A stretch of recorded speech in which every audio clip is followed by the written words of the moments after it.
Natasha Phillips joins us from London. She's managing editor at Kayhan Life. It's an independent media outlet that puts a spotlight on the global Iranian community. I'm reading that from your own website, Natasha. Thanks very much indeed for your help. Listen, I think we have to go back to what happened on April the 1st. What's your opinion about that strike on the consulate in Damascus? Well, I think it's very important for us to acknowledge that Israel has not claimed responsibility yet for this attack. And although we know that there have been attacks by Israel in Syria over the last few weeks, Israel itself has not claimed responsibility for the attack. So whether or not we think Israel is more or less likely to be responsible for it, we don't have that confirmation, which means that any response by the Iranian regime is on shaky ground. Yeah, so the Israelis are calling this piracy. How dangerous a moment is it?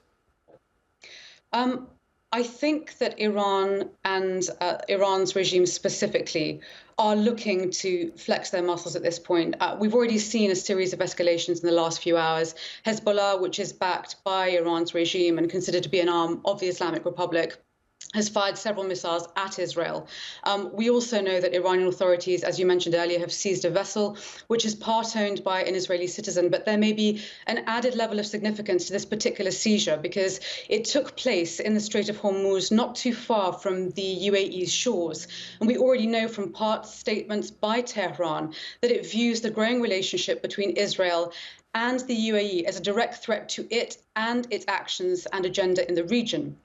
We also have noticed reports from various different news outlets which have said that Tehran has prepared over 100 missiles in the region, which are now on standby. So there is a possibility of additional strikes, but the likelihood of those strikes being significant or escalating to a point at which the US particularly will be engaged is something that Tehran will want to avoid at all costs.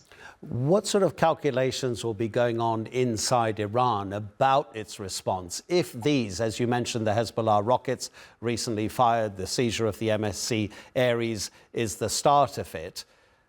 What are the calculations that will be being made in terms of what Iran needs to project to the outside world about how it reacts when its sovereign territory, because that's what a consulate is attacked by an outside force? You're right to point out Israel hasn't admitted it, but the point is Iran is blaming Israel, whether Israel did it or not.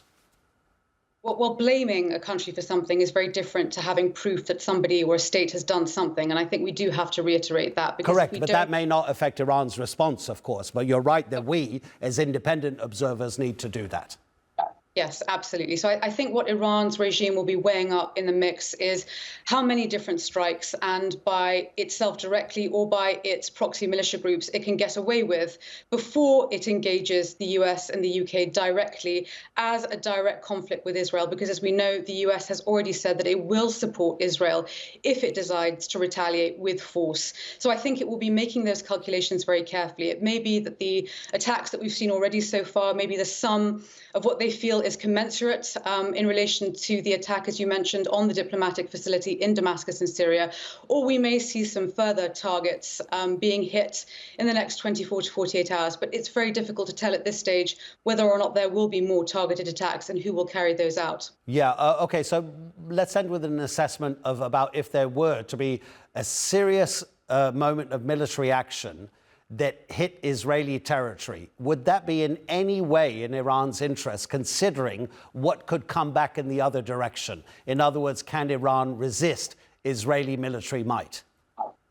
It would be absolutely not in the regime's interest, and it wouldn't be resisting Israelis' military might. At that point, it would be resisting Israel and still the world's currently largest military force, which is the US. And in that scenario, Tehran is only too aware that it would suffer severe and potentially fatal losses. Natasha, thank you so much for joining us. Really appreciate it. Natasha Phillips in London.